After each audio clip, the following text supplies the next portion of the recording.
This week has been very stressful for me, and there's been a lot of things mounting on my plate. Let's take a trip down memory lane. On the 14th of February this year, I phoned for an ambulance and I was in A&E. Within 48 hours, I was in surgery for a gallbladder removal. And at that point, I stopped taking my Mounjaro. Was it the Mounjaro that caused the gallbladder problem? No. Was it a contributing factor? Possibly. What other contributing factors could there be, Alan? I got to the age of 40 at 27 stone. I used to eat a load of shit on a regular basis. I then started taking Mounjaro and lost 7 stone over the course of 16 months. Rapid weight loss puts a strain on your body. Rapid weight gain puts a strain on your body. General weight problems puts a strain on your body.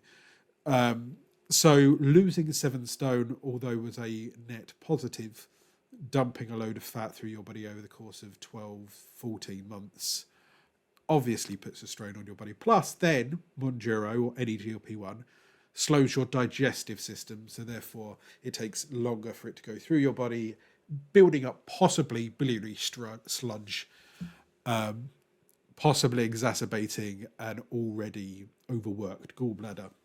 So was it the Mounjaro that caused the gallbladder issue? Not specifically directly, no.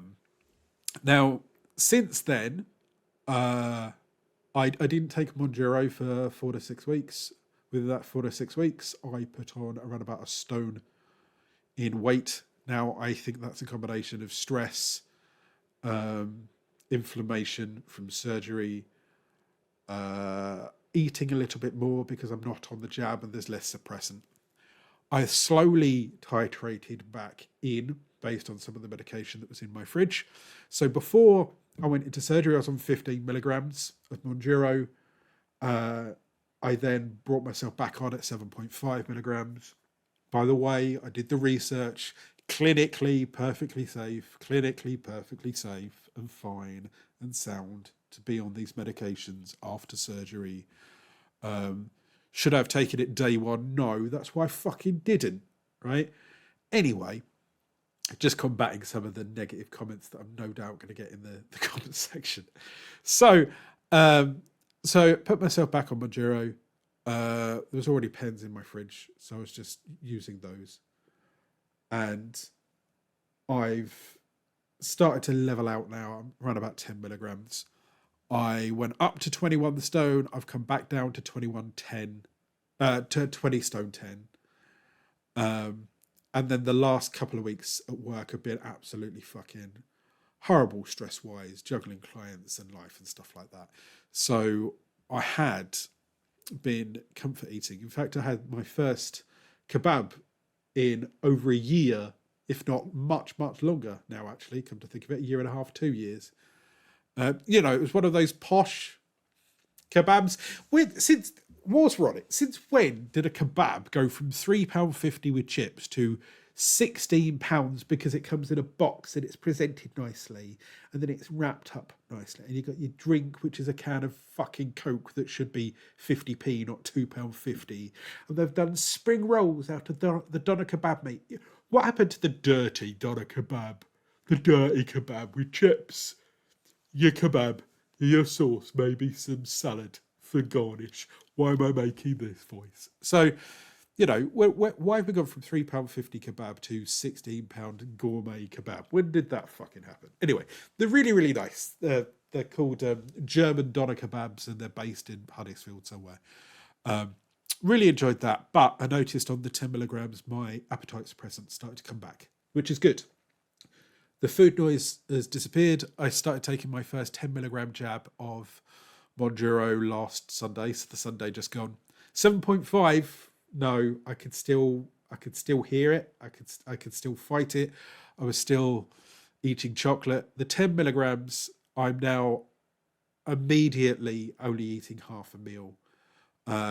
It's now 2:00 in the afternoon. I've not thought of breakfast at all today. So 10 milligrams seems to be my new effective dose at the moment. Now,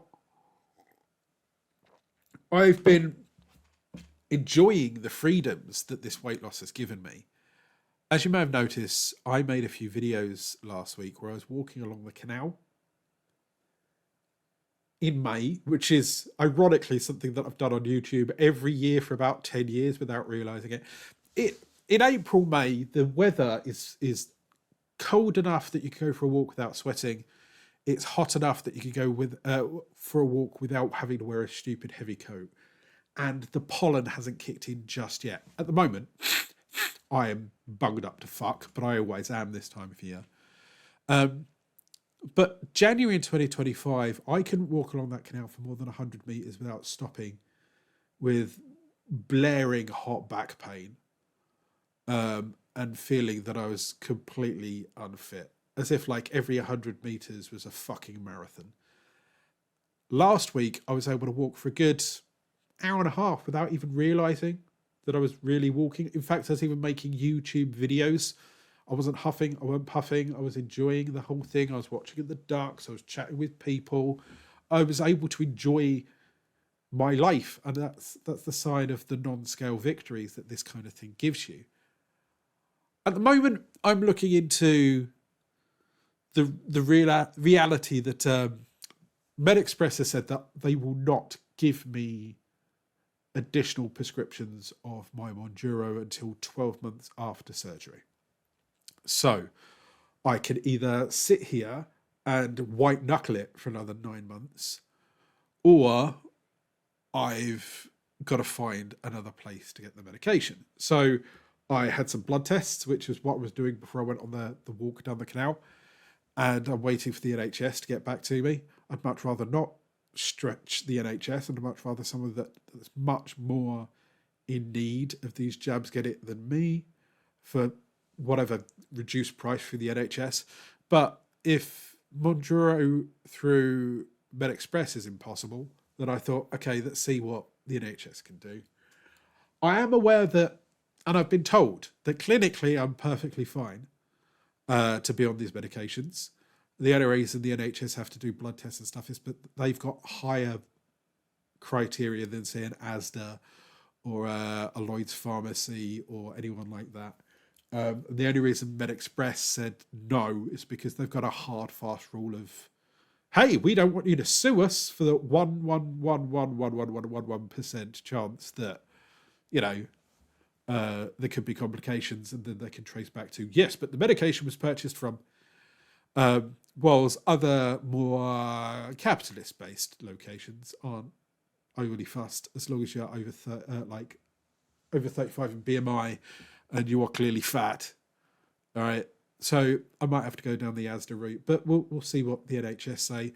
And alternatively, I've been looking into peptides, which if I do go down the peptide route, I will do more videos on here explaining why, what they are, and how they work. I've got a very, very, very knowledgeable group of people that are in my WhatsApp chat, which, by the way, if you want to go check out the WhatsApp chat, there's a link down here. It's completely free. There's about 350 people in that group now. If I get round to editing this video outside the software that I'm recording it in, then I might put a QR code up here. But overall, I'm enjoying my life. Work stress has been causing some comfort eating, and I've been going to the cinema to kind of chill in the evenings, which is really nice to just turn off your brain and only focus on the thing that's in front of you, the story that's been given.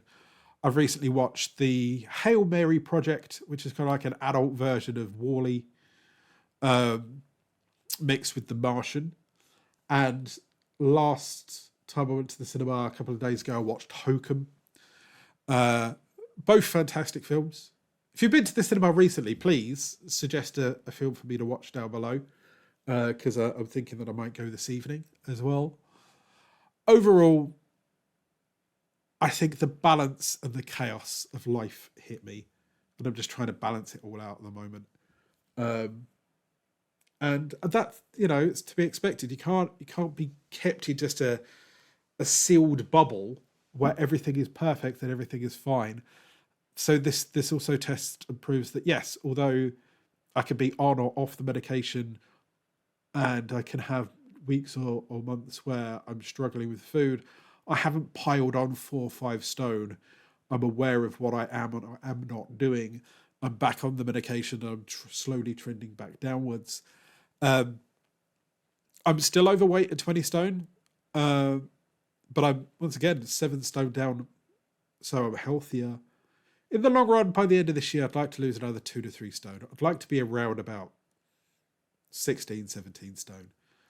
I've always said to myself that if I get below 18 stone, that's when most companies allow you to skydive or bungee jump. The idea of that horrifies me, terrifies me, but I said that I'd love to always do it at least once to say that I've fucking done it. So I might go down that route and see how that goes. Water. So, tell me how you're doing. Let me know how you're feeling at the moment. Tell me your non-scale victories, because me being able to walk down that canal means a lot to me. And tell me what film that you've most recently watched at the cinema. I'm Alan. I'm losing it with GLP-1. Are you?